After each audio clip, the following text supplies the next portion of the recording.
Hola, buenos dias mga ka-gravity! Hello! Ayan, dito kami sa Robinson Galleria, Cebu. So, isa ito sa mga pinupuntahan din ng mga bata, no? Itong mga Christmas decors. O, di ba? Ang ganda kaya ng mga Christmas tree decoration ng Robinson. Kaya, tuwan-tuwa si Gisette at si Tonet. O, ayan ho, o. Tsaka, minsan lang kasi sa isang taon natin nakikita decorations, tapos pa iba-iba pa ng mga design sa lahat ng mga malls. So, ayan, natuwa si Gisette Tonet, kaya tinignan talaga nila.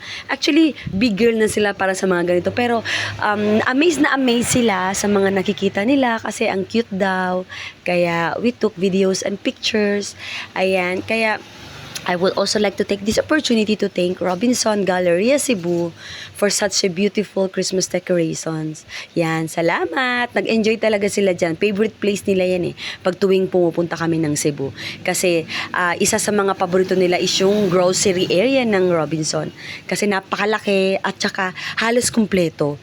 At saka tuwan-tuwa sila kasi they like what they buy. Kaya thank you so much, Robinson Galleria. See you soon. Bye! Don't forget to subscribe, like, and follow our videos.